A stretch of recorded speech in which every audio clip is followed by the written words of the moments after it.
মোক হয়তো শাৰীৰিকভাৱে আক্ৰমণ কৰিলেহেঁতেন। যেহেতু মই সেই সময়তে আহিছোঁ, হয়তো যদি সেই সময়ত চোৰৰ দলটো থাকিল হয় তেতিয়াহ'লে হয়তো মই আক্ৰমণৰো বলি হ'লো হয়। ভাগ্য ভাল মই সেইখিনি সময়ত আহি নাপালোঁ। আচলতে ময়ো আক্ৰমণৰ বলি হ'লো হয়, কিন্তু সৌভাগ্যক্ৰমে হয়তো মই আক্ৰমণৰ বলি নহ'লো। এয়া সম্পূৰ্ণ পৰিকল্পিত চুৰিকাণ্ড। এটা একদম পৰিকল্পিত চুৰি কাৰ্য।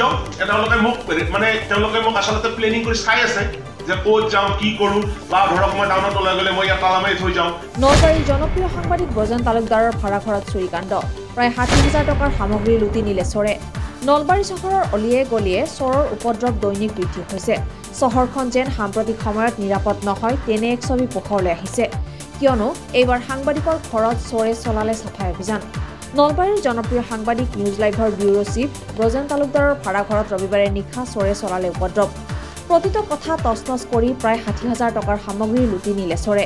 এই ক্ষেত্ৰত সাংবাদিক ব্ৰজেন তালুকদাৰে এয়া পৰিকল্পিত চুৰিকাণ্ড বুলি তাৎপৰ্যপূৰ্ণ মন্তব্য কৰে। ইপিনে চুৰিকাণ্ড চলোৱা সময়ত যদি সাংবাদিকগৰাকী ৰুমলৈ আহিলেহেঁতেন তেন্তে চোৰৰ আক্ৰমণৰ বলি হ'লহেঁতেন বুলিও গুৰুত্বপূৰ্ণ মন্তব্য কৰে। 5:48 মোৰ নিউজ লাইভৰ এজন কৰ্মচাৰী মোৰ ৰুমত আহিছে। আহি মানে মোৰ ইঞ্জিনিয়াৰ গাড়ীখন বাহিৰত আছিল, সি বাৰাণ্ডাত গাড়ীখন তুলি থৈছে। থৈ সি তালাটো মাৰি গুচি গৈছে। তালাটো মাৰি সি চাবিপাত এটা জেগাত থৈ গৈছে, যিটো জেগাত আমি চাবিপাত আমাৰ গেটে জানো। তাৰপিছতে মই দেখা পাইছোঁ যে তাৰপিছত ই মোক ফোন কৰিছে যে দাদা মই ৰুমত আহিছিলোঁ, চাবিপাত কৰিছে। মই চাবিপাত তাতে আছে দে, তই জটি থওঁ, তই তাৰ পৰা লৈ যাম। তাৰপিছত সি চাবিপাত খুলি গাড়ীখন থৈ সি গুচি গৈছে।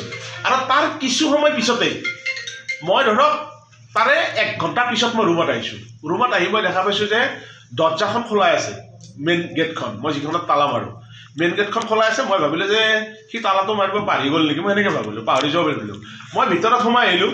আহি মই দেখা পাইছোঁ যে প্ৰথম মই ৰুমটো দেখা পাইছোঁ যে বিছনাখনত মই কাপোৰবিলাক চব মানে ধুনীয়াকৈ থৈ দিওঁ, চব কাপোৰবিলাক সিহঁতে উল্টাইছে। তাতে মোৰ এখন টেবুল আছে, টেবুলত ড্ৰয়াৰবিলাক টানিছে। তাৰপিছত মই নেক্সট ৰুমটোত গৈছোঁ, তাতো দেখা পাইছোঁ মই বেগবিলাক মাটিত পৰি আছে। তাৰপিছত যিটো মোৰ মন্দিৰ থাকে, মোৰ যিটো ৰুমত তাত এটা মোৰ গডৰেজ আছে, গডৰেজত কাপোৰ আছে, চব কাপোৰবিলাক সিহঁতে নামাই তাত এটা লকাৰ আছে, সৰু লকাৰটো খুলিছে। খুলি তাত মোৰ মানে নতুন মোবাইল নহয়, ঠিক পুৰণি মোবাইল 3টামান আছিলে, এটা ভাঙা মোবাইলো আছিলে। সেই মোবাইল ভাঙা মোবাইলটো আৰু দুটা অলপ ভাল মোবাইল আছিলে, সেই দুটা মোবাইল, সেইটো মোবাইল 3টা মোবাইল দিছে। আৰু ইয়াত আপোনাৰ এই যিখন মই বিছনাত মই আছোঁ এতিয়া থিয় হৈ, এই বিছনাখনো সিহঁতে একদম তলটো গোটেই লণ্ড ভণ্ড কৰিছে, চব চাইছে। মই ভাবোঁ যে এইটো এটা পৰিকল্পিতভাৱে আচলতে তেওঁলোকে ইয়াত মানে সোমাইছে। আৰু হয়তো এটা ঘটনা যে যিহেতু মই সেই সময়তে আহিছোঁ, হয়তো যদি সেই সময়ত চোৰৰ দলটো থাকিল হয় তেতিয়াহ'লে হয়তো মই আক্ৰমণৰো বলি হ'লো হয়। এতিয়া প্ৰশ্ন হয়, পৰিকল্পিত চুৰিকাণ্ড সংঘটিত কৰা কোন এইসকল চোৰ? কেতিয়া নলবাৰীৰ আৰক্ষীয়ে এইসকলক আটক কৰিবলৈ সক্ষম হ'ব?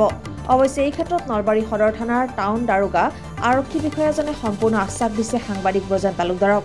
অতি শীঘ্ৰে এইসকল চোৰক আটক কৰিব বুলি আশাবাদী সাংবাদিক ব্ৰজেন তালুকদাৰ। এটা একদম পৰিকল্পিত চুৰি কাৰ্য।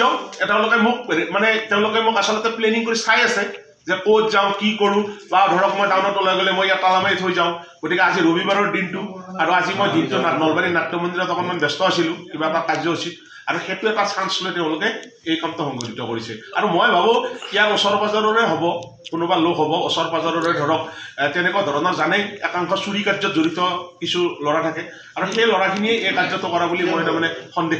কাৰণ যেতিয়া চব লাইট জ্বলি আছে, গোটেই ঘৰটোৰ লাইটবিলাক জ্বলি আছে, মই লাইটবিলাক অফ কৰি থৈ গৈছোঁ, কিন্তু গোটেই লাইট জ্বলি আছে।